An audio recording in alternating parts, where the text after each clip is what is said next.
E.T. for the Atari has been found. So I was going to make a video talking about a dig that was due to happen around the 28th of April, but I decided to hold off on that. I've never really been one to jump onto rumours, and especially when it's to do with something as old as this. People have been digging around all over the place for decades, because this myth has been around since the 80s. It's nearly 30 years old, this rumour, for crying out loud.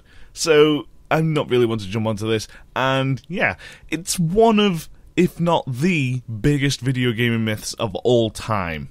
But it's finally been proven to be true. Turns out, the games were actually there. This myth started out around the 80s, and many believe, including myself, that it contributed greatly to the gaming industry crash of '83. A short rundown of it is, the E.T. movie was hugely successful. Atari wanted to get in on the cash grab by making a video game attached to the movie. They tried making the game in a month. Yep, a month. You know that was going to end well. And it was panned across the board. Nobody wanted it. And so, Landfill, and 30 years into the future. Nobody really knew what they did with the video games, and so it was always a myth that they just put the unsold copies in a landfill. As you guys know now, turns out they did.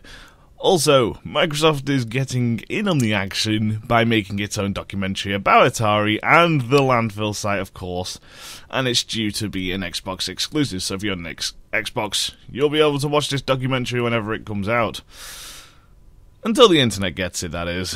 Microsoft would have to be pretty heavy-handed with the content ID claims on YouTube to stop this from actually reaching the internet, but, you know, it's going to be distributed via the internet on Xbox. Chances are someone's going to capture that or grab the files and upload them to the internet for everyone else to see. Microsoft, why?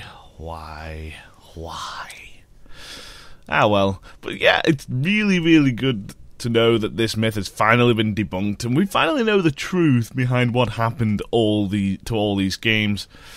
Apparently, it was revealed that 728,000 cartridges of various titles were also buried at the site. So, not only E.T. is there, but a whole bunch of other games are there. Not much is known right now because I'm not actually physically there, otherwise I'd tell you. Kappa. So, yeah, that's...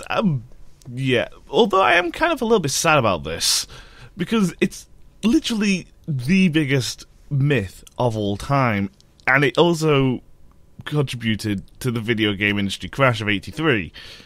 This thing is huge, but let's not get ahead of ourselves. The news isn't that big. It's just a little disappointed for the older people who actually remember when this crash actually happened, and when this game came out, and how bad it really was, and yeah... boo. So it's bittersweet. It's nice to know that the myth has been debunked, but also it's bad that the myth is no longer a myth. Now it's fact. Boo. I like myth. I like myth and mystery. It makes a nice little discussion point. Now it's just going to be another fact on Wikipedia. Ah, welly. Anyway, guys, I'll see you guys next time. Take care. Please don't buy this game.